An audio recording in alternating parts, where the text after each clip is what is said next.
Yo, yo, yo, what's poppin'? All my peeps. It is I, your host with the most renaissance man who always thinks he can. And champion of the peeps, Patty Pitts, back for another episode here in the Yard of Streams of the Gillette Gazette. Joined with me, as always, he is the man who's pretty fly for a science guy, the doctor of Patreonomics. It's Mr. Soor. Soor, what's popping, my guy? How we doing? Doing well. Just excited to talk some football. It's not been a super busy week football wise, but I actually enjoy those weeks because we can really get into the speculation and get into the intense discussion rather than just talking about what just happened. Yeah, there's not really a lot. I mean, that's what kind of happens after the draft is now you're just waiting. You know, there's going to be some rookie camps and there's going to be some other stuff going on. But yeah, for the most part, it's pretty mellow. The only thing I would say is, we have started getting back into rewatching games from last season on the NFL Network. And that's one of my favorite times of the year because, football's on the horizon. So, you're watching your old games from last season of Bills and Bengals or, Pats. I was going to say Raiders. I don't know why, because I don't want to watch that game ever again. But it's normally one of my favorite traditions. It's something I also do every year, or at least extended highlights if I don't have time for the full game. But this year, it's kind of a drag.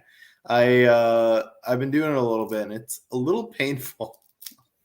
It's very painful because you're watching it and you're like, oh, they could have made this play, or oh, that was the play where like you know what's gonna happen, so then you start thinking to yourself and you're just getting all mad because that's a great point. Is that there were so many opportunities this year where the Pats could have just ran away with a game, and they just didn't like at all.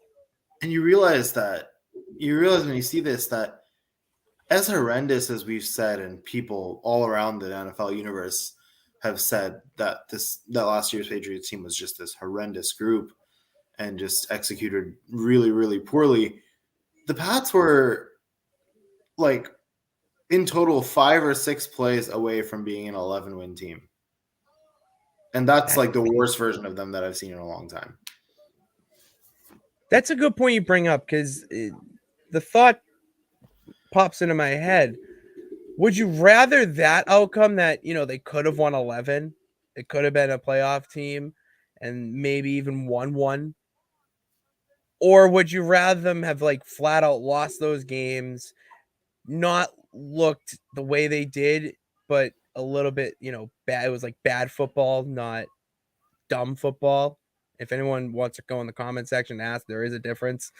It's just, they just felt like they couldn't finish the job. I would say all year, if you want to rate their, execution, whatever, it was always, an 8 out of 10, 9 out of 10. They never could just finish the job from, the start of the game to the end where you were comfortable, I'll say, with them winning a game. I mean, for God's sakes, it took a punt return touchdown with no time left for them to beat the Jets.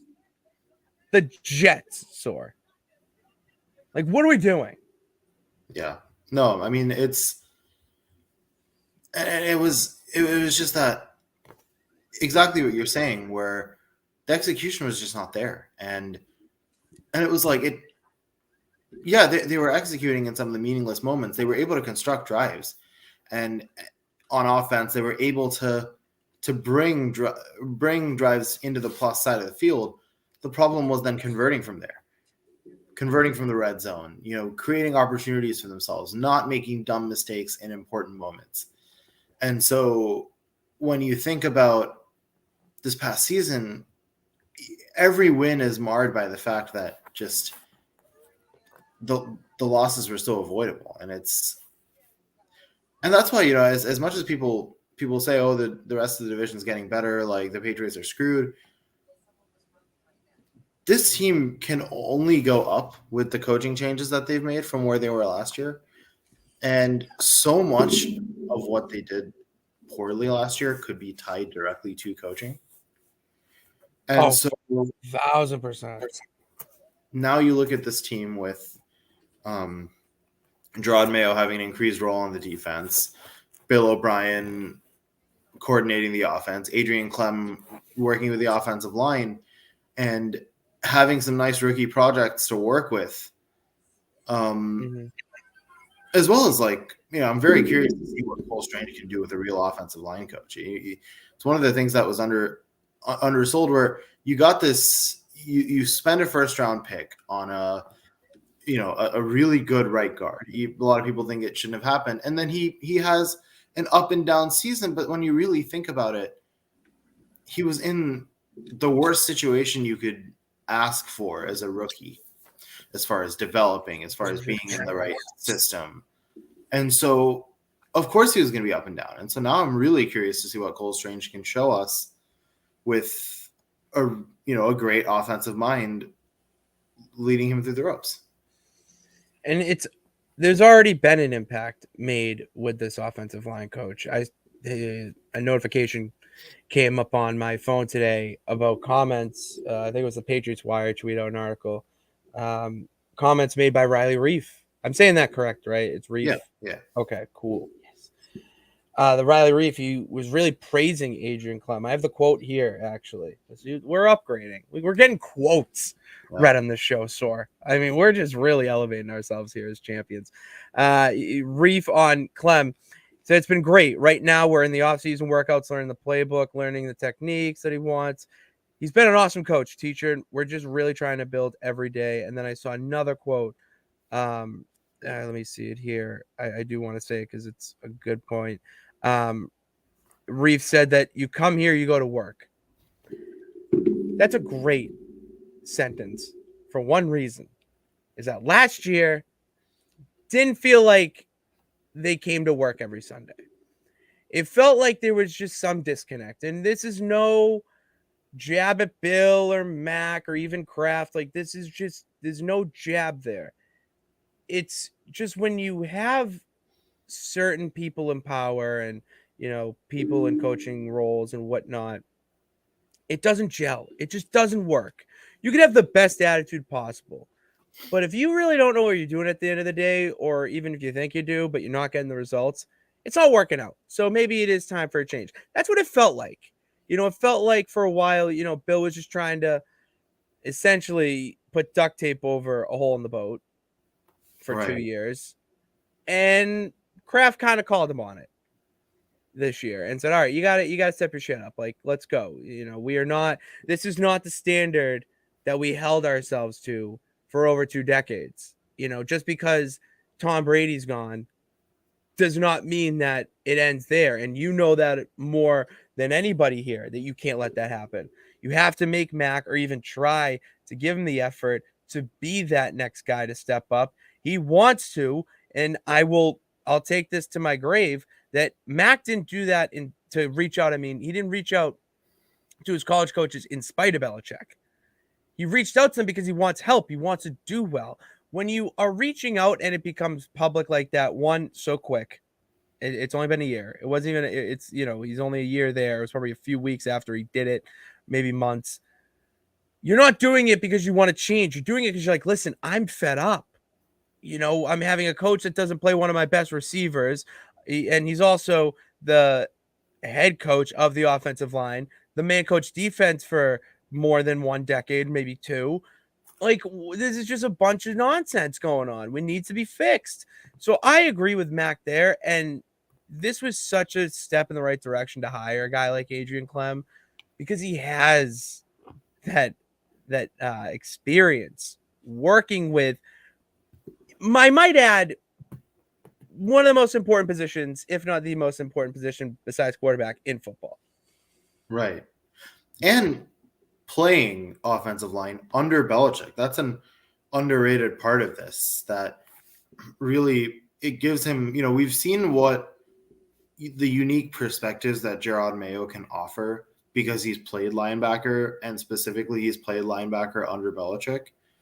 And really, other than last year, trenches were a very big focal point and a very big positive for the Patriots. As much as Brady did so much on his own, Brady also had the not the luxury, but the benefit of having maybe not spectacular, but just solid offensive lines, never having to worry about excessive amounts of pressure and things like that. So the normal Belichickian teams do have good offensive lines. Last year was a big aberration from all that, and so this year is gonna. I really think this year is gonna be a step in the right direction. First of all, you're not splitting. You're not having one person do both play calling and offensive line coaching. You have two people, and both of them are leaps and bounds more competent than the person whose position they're filling. So it's exciting.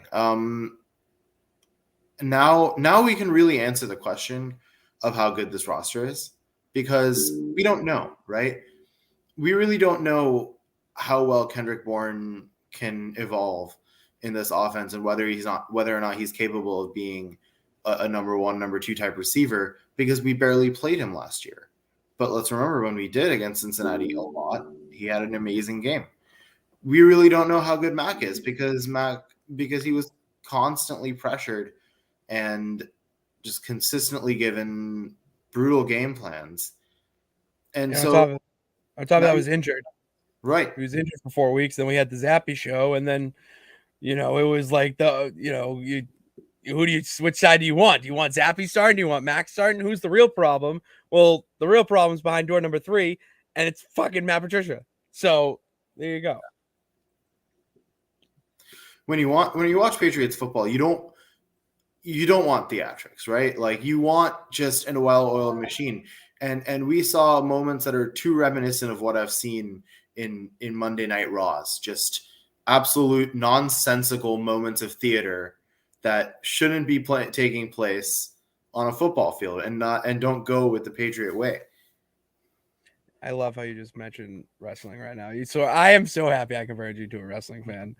I was, for peeling back the curtain here a little bit, I was on my last show with the wrestling show. Soor, you hopped in. I gave you a nice shout out there. It was nice. And I converted Soor into a wrestling fan, and I think I have made you into an Olmas fan and want him on our offensive line since it's relevant. I mean, that man should just be our left tackle. If you don't know who it is, anyone go look up Olmas WWE. You'll understand who we're talking about. It's not. We're getting the sense that the well-oiled machine's coming back. This draft, it may not have been everything a Patriots fan wanted in that moment, especially me. But then after we talked about it and talking to you about it and reading more about these draft picks, I really like that they drafted Christian Gonzalez with their first pick. I didn't like it at first. I was kind of pissed. And then even my dad's friend was telling me down in South Carolina, he's like, it's a good pick. Like, because he follows college football year round, was watching the drafter and shit. Like, he's big into that. And he was telling me, he's like, don't be surprised if they go after this corner. And I'm like, no, it's a tackle. No question. They need it the most. But then you watch that clip, and Soor, you sent me that clip of Christian Gonzalez doing some drills. And I know it's just drills, but boy, howdy, that man looks almost ready. And by almost, I mean 90% ready to play in the NFL, because the way he was moving and keeping his body, so aligned, it was incredible. I loved it. Yeah, I mean, I was really thrilled with the pick. I was not expecting Gonzalez to fall that far. I'm really excited. You look at a system that's so perfect for corners, able to turn somewhat no-name guys into prominent players. Your Kyle Arrington, Sterling Moore, J.C. Jackson wasn't much before his Patriots career. Malcolm Butler, all these Sterling Moore, what a throwback. Became someone in New England, and then left New England and didn't do all that much afterwards. I mean, imagine what Belichick can do and that entire defense can do with a guy that actually has a number one corner level raw talent. That defense is already top 5 material, and you add a guy like him to, I don't even want to say the weakest position or weakest part of that defense, but like realistically, the secondary was the weakest, in my opinion, from last season. So you strengthen that, like incredible. Well, they were as good as a unit with a bunch of 5'8", 5'10" corners could be.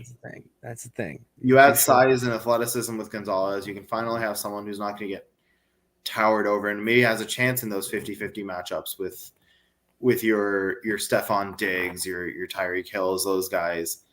I'm not saying he's going to go and shut these guys down immediately, but he has the ceiling to be able to do that if he's developed properly. Mm-hmm. Yeah, he absolutely has that. And you do have some veterans to lean back on, Jonathan Jones, Jalen Mills, even if he's not, playing that position. And then you find yourself with your peers and the Joneses. And what a great trio.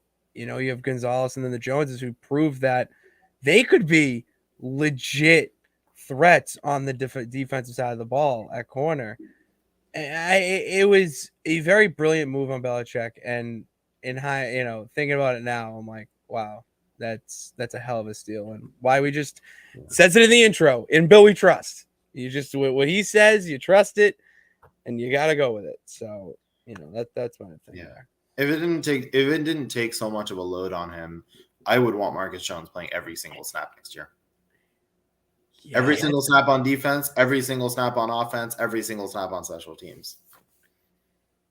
So that's a good point, because Marcus Jones was, but here's the thing, it's a good point, but was that just a product of the Patricia system where he's like, fuck it, we'll throw this guy, utility guy out there and he'll see what he can do. No one's going to see it coming. Where now it'll be interesting to see how B.O.B., the notorious one, uses him in his offense. I think he'll use him, but definitely not as much, because Patricia, I think, overworked him in his first year. I don't think I will say overworked him just because of the circumstance. We'll see him more on trick plays, maybe red zone. I could see him being more of a red zone type of jet sweep, screen, right, whatever. Just because you can't. You need him for defense. Defense wins you championships. Yeah, absolutely. And you also need him. You also need him as a returner. And so I'm okay sacrificing the Marcus Jones piece on offense, because I think with Bill O'Brien, you're going to have you're not going to have to experiment as much. You're not going to have to just throw darts at a wall and see what hits. You're making real decisions based on what you see on the field. Which there was none of that going on by Patricia's part last year. I will tell you that right now. I don't think that man knew how to make a halftime adjustment on the offensive side of the ball whatsoever. And that's not the Patriot Pits. That is the Motor City Kitty fan over here saying that and what he did to the Lions organization. Because it was the same song and dance in Detroit that he brought over to New England. So, I mean, I just can't. I can't deal with it. There's no room for it in this new regime of New England football. So, we could go on and talk about this same stuff and try to be like, all right, what are they talking about? And how can we? No, what do we do here? So we do things different. And I told you from day one, we started this little shindig. So I'm going to connect some worlds now, because I am the connector of worlds, along with my other titles. And we're getting a little you're going to insight into my personal life here. So here we go. So when I started doing stuff like the streaming on Twitch and whatnot during the pandemic, I made a Patriots team in Madden, like everyone does with their favorite team. You make a team, and sometimes you just want that team and build it. Other times you want to just have Pat Mahomes throw touchdowns to DeAndre Hopkins or Jamar Chase and dominate and make a super team. I took it a little bit different, okay, and I turned it into my own little world where, Patriot Pits owns the New England Patriots in this nonsense galaxy, we're going to call it. And I have been using this for a little bit of, how do my Patriots compare to the real in Earth? Oh, if I knew the Marvel code for the Earth, I would have said it, but I don't know it. If you know it, just let me know. Earth 616, I think it is. I think that's right. Yeah, Earth 616. Walking around this Earth 616 here. And I mean, I started this with Brady. I did stuff with Brady, how I would just turn back his age every year and just say I had to play for another 10 years. I But no, mean, you got to move on. What? he was doing that automatically. He was He was already turning doing back his age. he's doing that anyways. So I was just doing it in the game too. But then I said to myself this year, for this year's Madden, I said, you know what, Pitts? You got to move on, because in life you got to change and you got to evolve. All right, that's how we became this champion of the peeps. We evolved our fandom, and we evolved our team in this way. So it's not Tom Brady leading these Patriots, Soor. It's good old Mac 10, Mac Jones. I have faith in Mac Jones, all right? And if I have faith in Mac Jones, by God, the peeps should too. So, Soor, I thought about this for a while. How do we make our content different here? How do we make it better? And I thought, you know what? I made my dream Patriots. I made how it would be in this nonsense galaxy here. Let's just bring it into the Gazette. You know what? Let us dissect this Patriots and then see what we're doing in the nonsense world. How can we talk about it and give advice for the 616 Patriots to do it in this world? So I got 5 videos. So the whole point of this, we're going to lead up to something, because guess what, peeps? The season's complete. All right. What you're seeing right now are highlights from past games, and we're just waiting for the playoffs to happen. Playoffs will not happen until you see all these highlights, and then I will be streaming these playoffs for you guys. You have Patriot Pits on commentary in the owner's box as is happening. We might get Soor in there too. We're working out things, but Soor is part of this team because the Gazette owns the Pats. So get that through your head as we cue up our first highlight here, Soor. Okay, our first highlight. It's week 1, and because I've kind of played a few seasons already, and you're going to see some familiar names. Fun fact: I want to throw this out there, because I'm in the, I think, 2nd or 3rd season. I forget which one. You can import, for all our boomers out there who don't know this, you can import draft classes into the game and into your franchise mode. So you can, legitimately have CJ Stroud as your quarterback, or JSN as your wide receiver. We weren't getting any of those guys. That's not how we operate here in at Gillette. Okay. I went legit Patriots. What would WWBD? What would Bill do? That's kind of the mentality I got here, because Bill and I, we think the same. I've watched Patriots football for so long. You as well, Soor. We know what works. We know what gets us to dynasties. So let's just recreate it. And I did that with here. You're going to see some stars, and you're going to see some players like, oh, he's not on that team, but just bear with me, because just remember, people, it's nonsense. So week 1, highlight Patriots Seahawks, or malicious Seahawks, excuse me. And let's watch it right now. I'm going to mute the sound here. So Mac drops back, throws it, finds DeAndre Hopkins in the back of the end zone for the touchdown. And the militia will take the 17-10 lead. Look at that. Wouldn't we love to see DeAndre Hopkins celebrate in a red jersey like that? We'll take another look. Look at this pass, dude. Look at that. Like, that's the pass that Mac Jones needs to make every single time, and have a receiver that can actually create the space like that. You're not going to see DeAndre Hopkins celebrating in a Patriots jersey for a while. But then I don't know who the quarterback is here, but this is an interception by Adrian Phillips. See, this is what I mean. It's a legit Patriots, but with a few stars. And he picks off, I forget who the quarterback is. When I remember it, I'm going to say it. But he picked him off, takes it back for 6. I feel like Adrian Phillips is bound for a year of, some picks. I think we're going to see more interceptions out of him. So yeah, that's that clip. All right. So Soor, what did you think of that when you're watching that? What did you see there that you think these Patriots should incorporate or do to be their best? I mean, for one, what we've been saying this entire offseason, the Patriots need to have a true number one receiver. And I mean, I'm not sure if it's going to be D-Hop, but next offseason, they need to pull the trigger on someone. And Juju was a nice acquisition, but I wouldn't go as far as to say he's a true number one.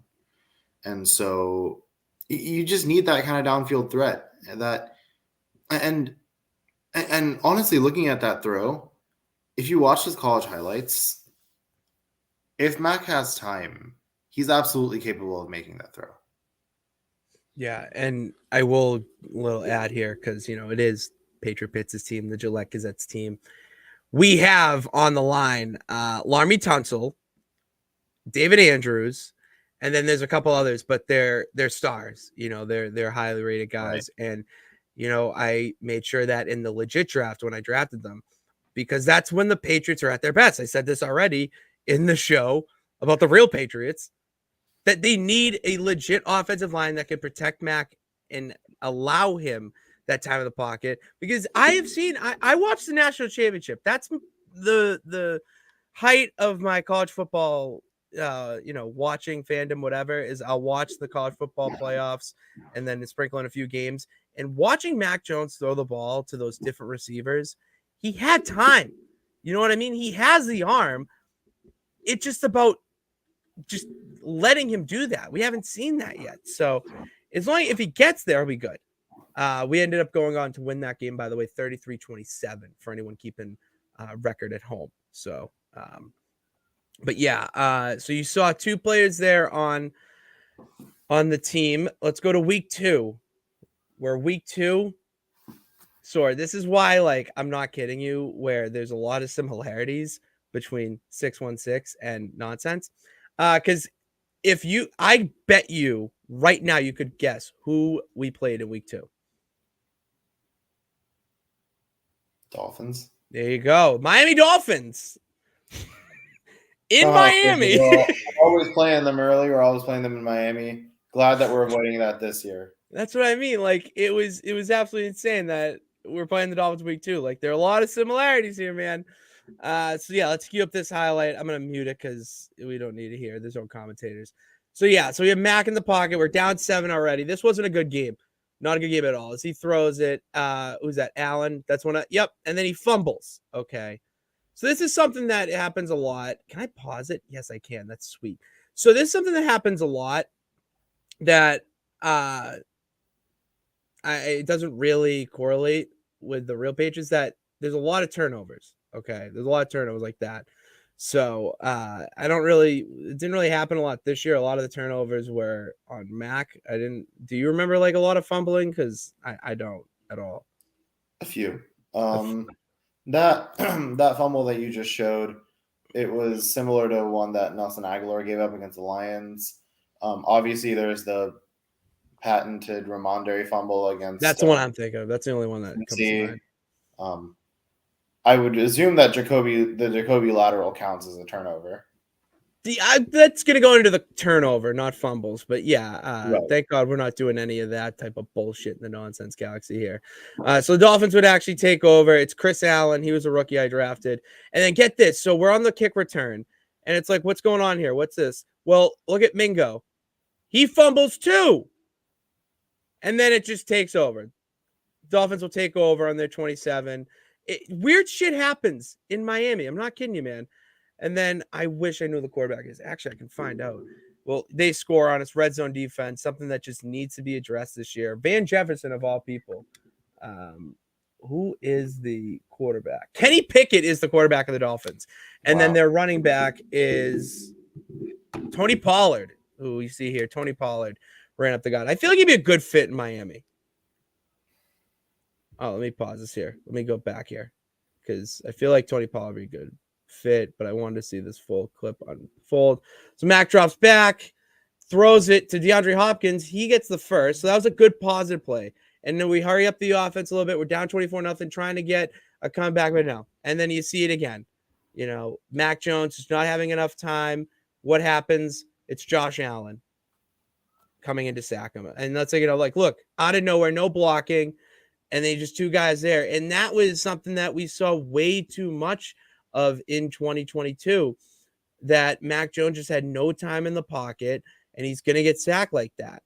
So, it's just something that I'm playing and seeing right now. It's just insane.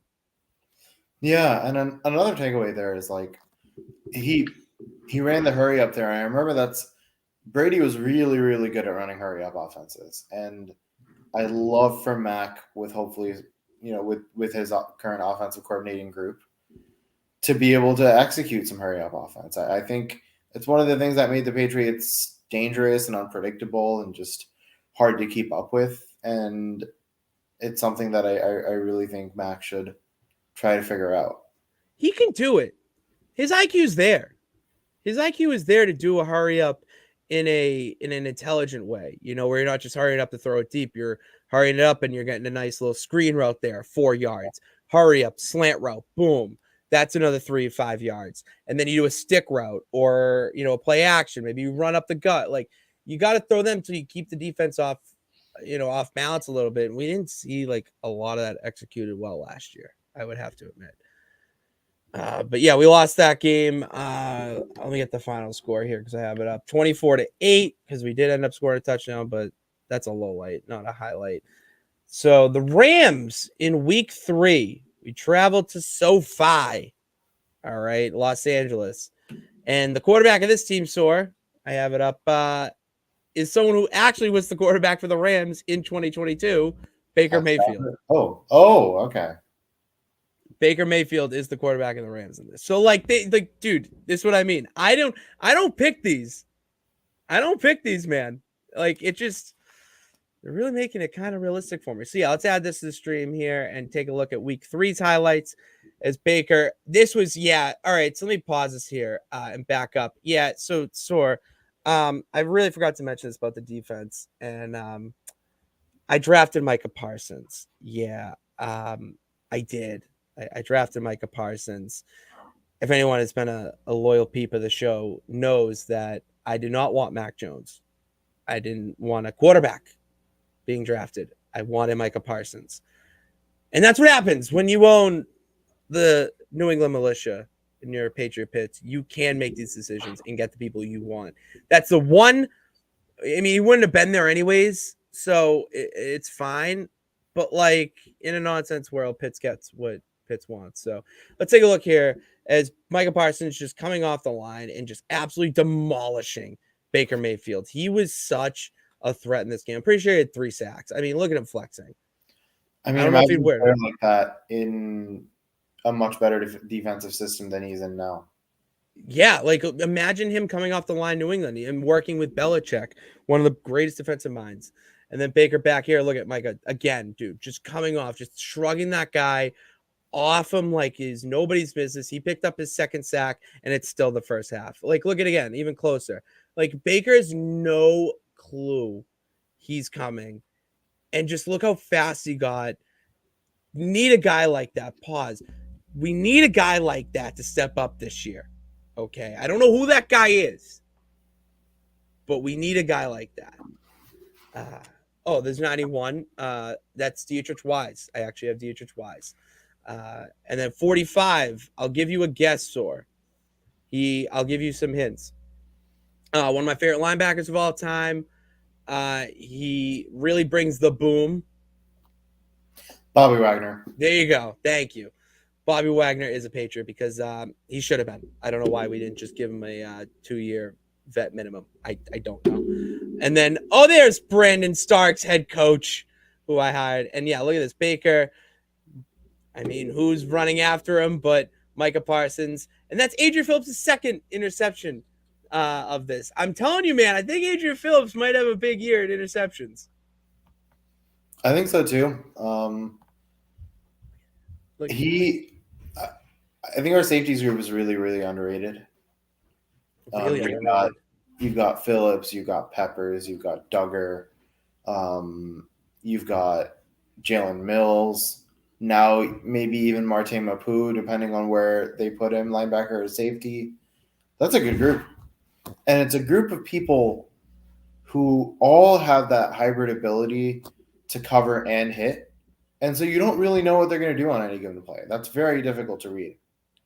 That's what makes the Patriots great. All right, here we go. More defense. Baker's trying to get the offense going. They're down 10, trying to get a late game rally.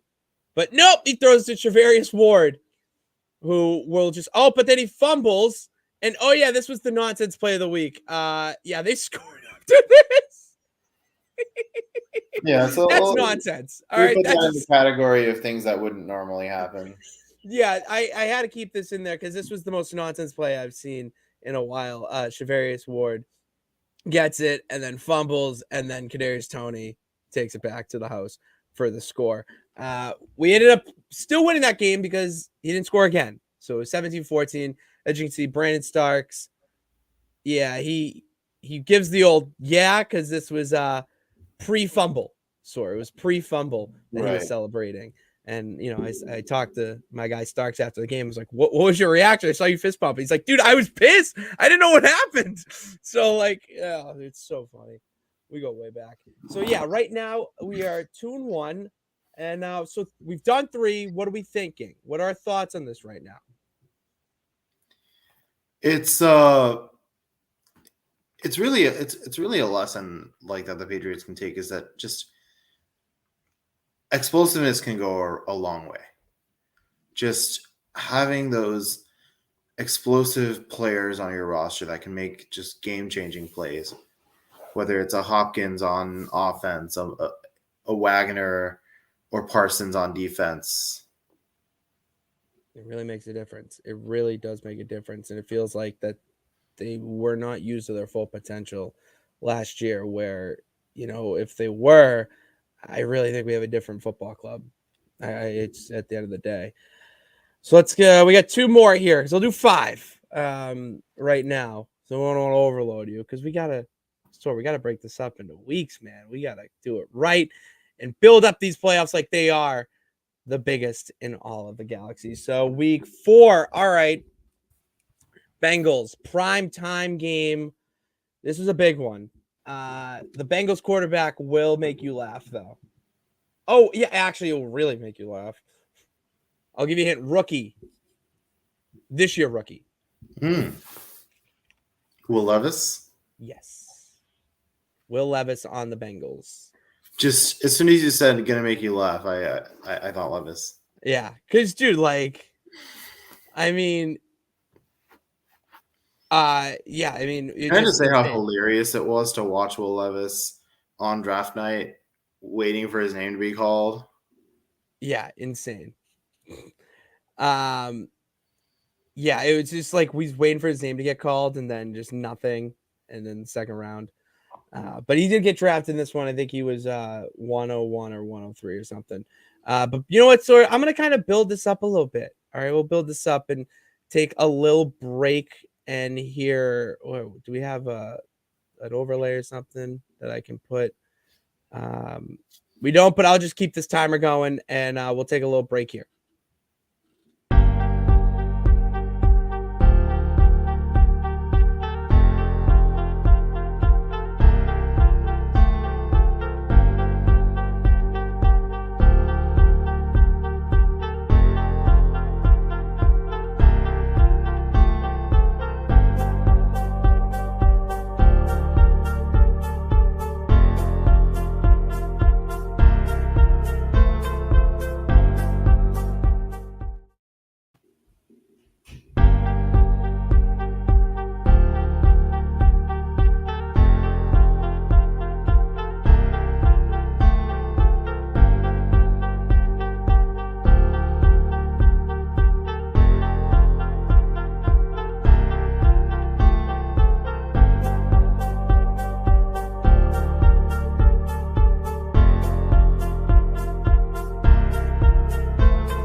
And welcome back, everybody. Hope everyone enjoyed that little break because we've been rambling, doing a little royal rambling here about a lot of nonsense. And just want to break things up before we get into the last two clips from this little galaxy that I have stumbled upon and acquired a football team out of.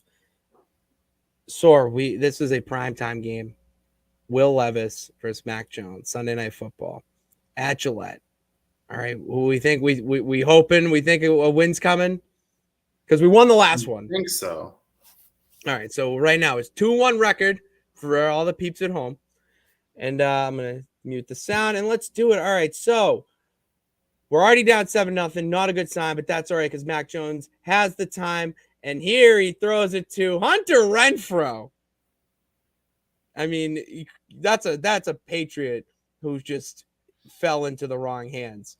Oh And man, Hunter it's been a hot sec since the Patriots have worn these throwbacks. Oh, we get it, that's a thing. So pause. In the nonsense world, alternates are not alternates are encouraged. Not only encouraged, but strongly encouraged. We love to throw the alternate jerseys in there. As you can see, the Bengals are wearing their 06 there. You love the retros, you love the throwbacks, and it's all about that aesthetic to the eye. The sports fan loves seeing these uniforms when they come out. They should always be worn or at least shown off in some way, shape, or form. And these 90s ones do not get the respect that they deserve. The Patriots went to a Super Bowl in these jerseys. Keep in mind.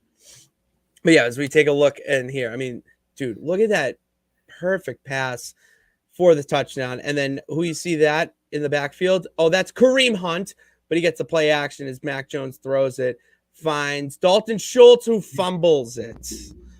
And he's going to fumble it on the 30. Bengals will take over. And so you see the score there, Soor. It's 24-17. It's been a close game, battling back and forth. And right there, another key fumble in crunch time. 5 minutes remain in the fourth. It looks like it's all over if we had the Patriots do fumble. So maybe I am wrong in saying that we don't fumble that much because it seems like it's not only a reoccurring theme here, but also in the real life. Well, maybe here a fumble is kind of used to symbolize all the different ways in which we kill drives in the red zone, right? It maybe it's not a fumble. Maybe it's just going 3 and out and then in critical situations, just not getting a touchdown from goal to go situations, which just happened loads of times. It really did. They could not convert. Like that pass you saw in the red zone to Hunter or Renfrow, that was I would do a lot of dirty things to see Mac Jones convert like that in the red zone. When you have a field goal from a goal to go situation, you're not gaining 3 points. You're losing 4 points. It's a good quote. You are. You technically are. If you can't score within 15, I'll give the 20, whatever. 10 to 15. Yeah. You can't score in between there, which the Patriots had a lot of attempts last year about.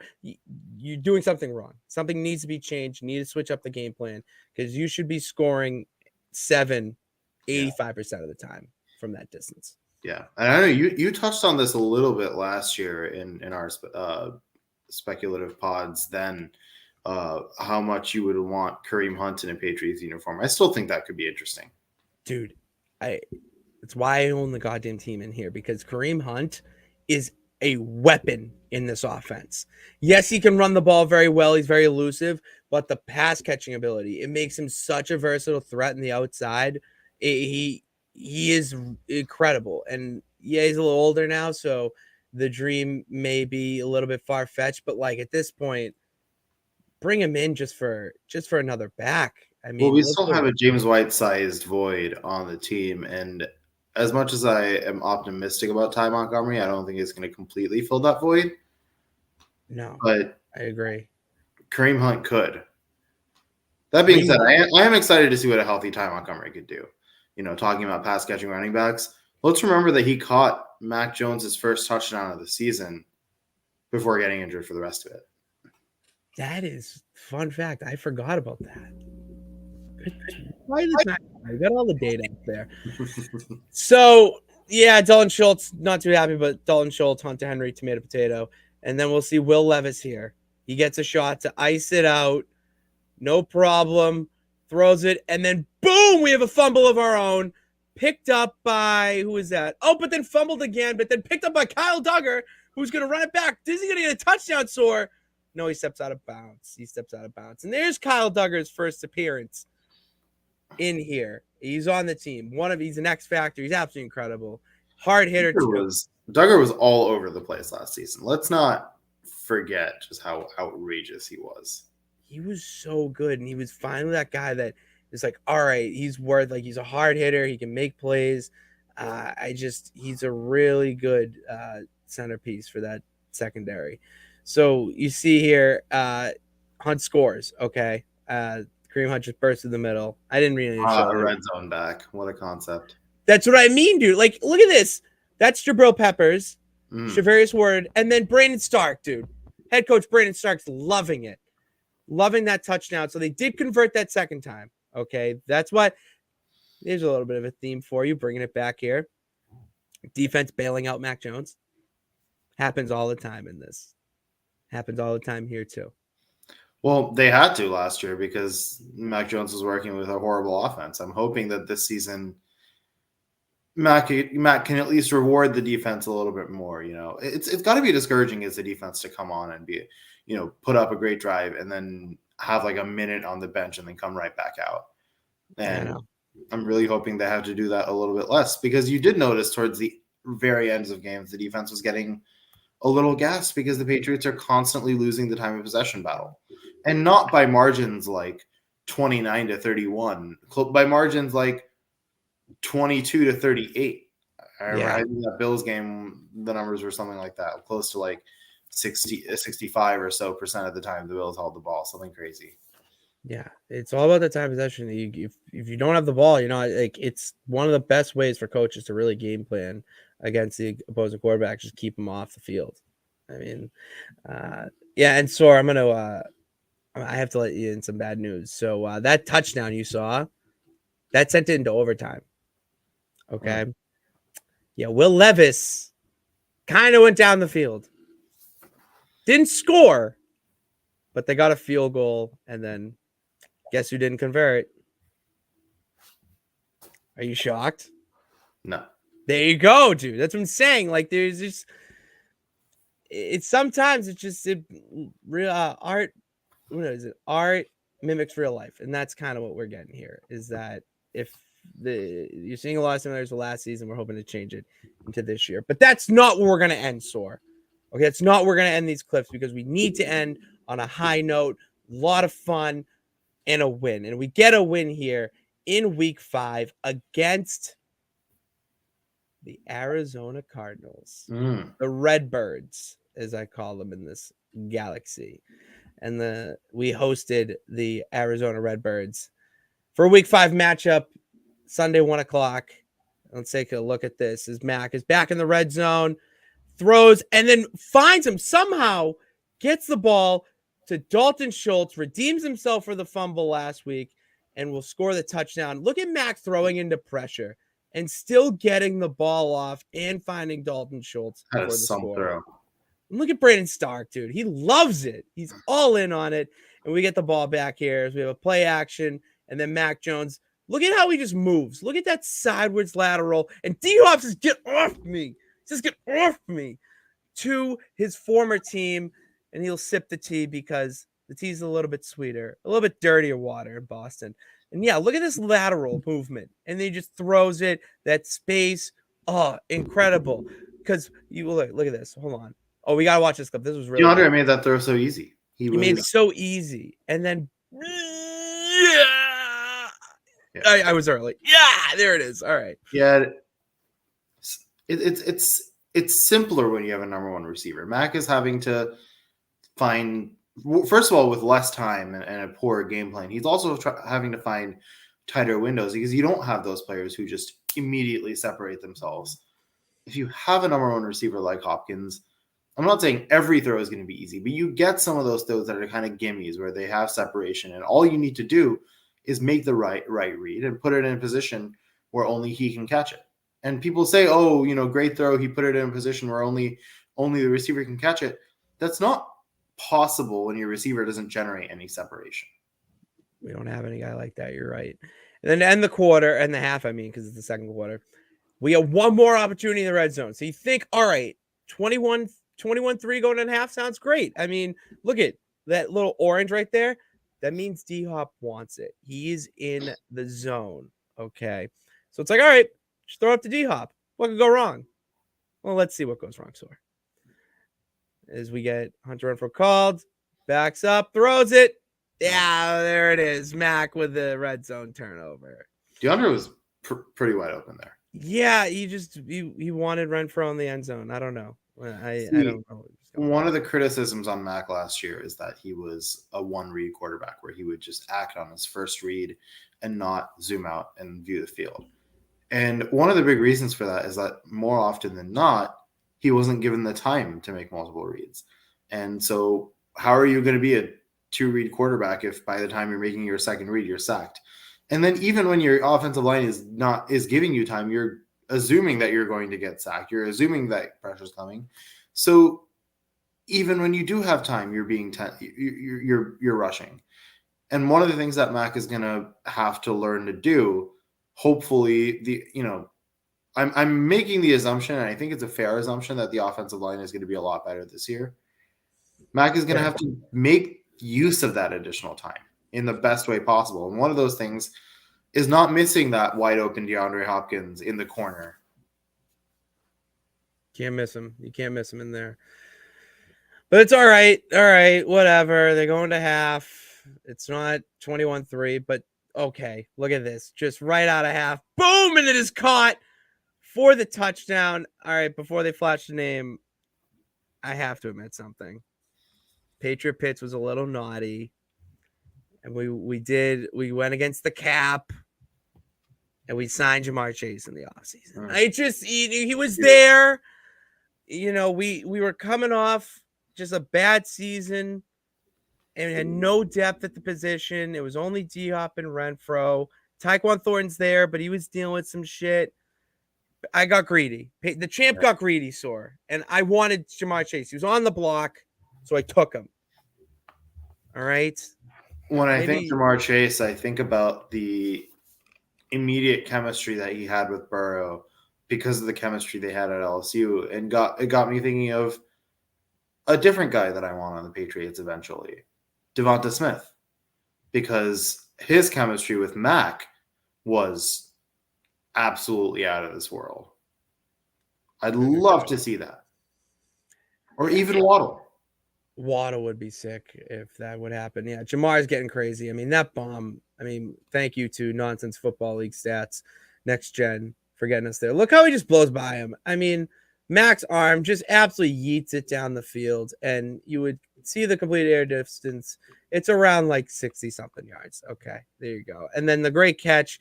There's no receiver like that. Okay, there's no receiver like that on the Patriots right now. I don't know who that guy might be. Hopefully it is Juju. All right. I'll put some good energy towards him because we need him to be. Some good Juju, yeah. There you go. And then Kendrick Bourne. Like, not your fault. Not calling you out, man. You were held down. You this is your year. New opportunity. Look, I think we need to cut Juju a deal similar to what Arizona was trying to do with Kyler. For every 5 receptions, you can make 1 TikTok. I'm fine with that.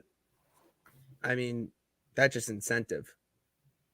Who it's this here? Oh, yeah. And then Kareem Hunt just bursting through the outside. Look at how he gets past everybody. Just so effortless. And look how he just breaks that hole. Dude, like, that's very Ramondre Stevenson-esque to me. I feel like it's very Ramondre. Right. That was kind of what I'm going for with Kareem Hunt. But whatever. That's Steven Andrews, number 60. You may not look the same. But look at Bobby Wagner in the defense. Look at Keon White, too. Look at him everyone getting crazy. And yeah, that'll be the final score. We don't need to run up the score here in the highlights. But the final score will be 31-17, I think it was. And that's Ryan Tannehill was the opposing quarterback for the Cardinals. So as we wrap up nonsense here, we're 3-2. What did you see? What did you like? What do we want to improve on for the next? What is it? We'll go until the bye week next week because we'll be 6, 7, 8, and then bye week 9. We'll end it next week with that. So we'll do that way. So the next 3 weeks, the next game is Packers Sunday night, 8:20 at home. So that's the next one that I have to clip up and get ready and get those clips from the Nonsense Galaxy. They have good Wi-Fi, so it'll be a A speedy lot of similar process. non-conference matchups: Packers, Cardinals. Oh, dude, I can just let you this. The schedule doesn't mean anything now. Cardinals, Packers, Jets, Chiefs is the next 3. Bye week, and then 3 games on the road: Bills, Niners, Jags. That's a tough slate. That would be a tough slate. Oh, and that is even tougher. Oh, look at those If the results. Pats can start 3-2 in their first 5, though, I would be very happy. Last 2 years, the Patriots have been extremely slow starters, 1-3 both times, and this is a team that, frankly, in the last couple of years, wasn't good enough to be able to afford starts like that, especially last year. That's a good point you bring up. I think this is a good little discussion to end the show on. Is that the Patriots are notorious for starting out slow every season, even with Brady, and they would go on to win the Super Bowl. But it's a different era, and the way the game is shifted, you can't really afford to start out that slow. And it'll be interesting to see, I want your opinion. Do you think that this team could kind of break that chain, break the mold of starting out slow and, get themselves up to a hot start? With the exception of the Eagles game, yes. I think the Patriots will have a positive record after their first 4 games, or at least 500. I don't see them beating the Eagles, and that's nothing to do with them. That's just I really think the Eagles are that strong. They're a good team.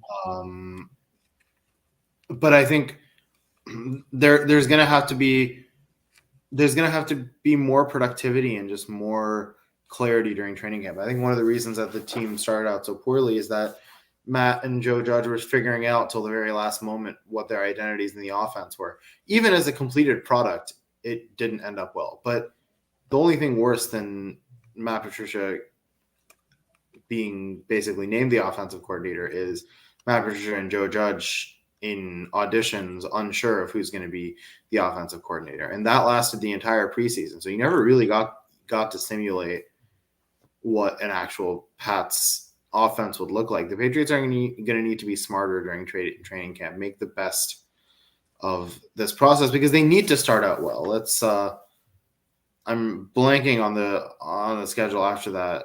I know they got the Dolphins at home the week after. I like that. I like them in that game. I like them in New England. I do too. I like that. I like that game. I'm gonna look up their schedule right now too. Unless Eagles, Dolphins, Jets, Cowboys are the first 4. I think those are all very winnable games. Let's remember, the Cowboys may seem like a very difficult matchup to win, but last time we faced them, we should have won that game. Oh, for sure. Yeah, I mean, it came down to overtime. Just one boneheaded play on defense really opened it up for CeeDee Lamb to score. Yeah, it was. I thought it was a little bit easier than that, but I could see a miracle because it's Tom Brady's homecoming that they win. But anything outside of that, I can't talk about it confidently. We'll say. So yeah, maybe they won't win the opener, but Dolphins, that's a win. I could see that being a win. The Jets in New York. I'm sorry, but Bill Belichick has done very well over the years, game planning for Aaron Rodgers, but more importantly, the New York Jets. So put that together. I think Bill Belichick, will be ready for that game. And then the Cowboys too. I want to say that'd be a win too, but Mike McCarthy's still there. No Kellen Moore. Yeah, I'm leaning towards win. I'm a lean towards win there too. Except if something unforeseen happens, like stupidity on the field. But yeah, it's going to be an interesting first 4 games, and I hope it goes better than Patriot Pitts's militia in their first 4 games or 5 games at this point. So that's all we got for you tonight, guys. Thank you for tuning in to this edition of the Gillette Gazette presented by Stadium Rant. If you want all your Stadium Rant content, go to www.stadiumrant.com to read all our articles about not only NFL, but NBA playoffs, NHL playoffs, baseball seasons in full swing. So if you're a fan of more than one sport, we have it covered for you at stadiumrant.com. And to know when those articles go live, you got to follow us on social media at Stadium Rant HQ on both Instagram and Twitter. Speaking of Twitter, you got to follow us. You got to follow the two Gillette Gazette members here, the champ, Patty Pitts. Follow me on Twitter at Pat_Pitts. And follow the science guy, Soor Vora, at Soor Vora on Twitter as well. And I think I got everything. TikTok. We're on TikTok too. Go check out TikTok where you can see clips from not only our show, but other shows on the network. We got a whole slate of shows. We have our baseball show, Dirty Leather. What's the other one? Forewarning for all the golf territory. Huh? Fifth Down Territory. Fifth Down Territory, the actual NFL, where you're not getting Patriots content, but you're getting the whole NFL. Fifth Down Territory, Gritty Gamblers as well, and then unsportsmanlike conduct. So we got a lot of stuff for you, and the only way to go check those out is our YouTube channel. All right, go subscribe to that Stadium Rant YouTube channel to see all clips from the shows as well. And, one step closer to making this something I do after work to something I do for work. So in the meantime, thank you guys for tuning in. God bless. Remember that you can do it. All you got to do is try. We will see you next week.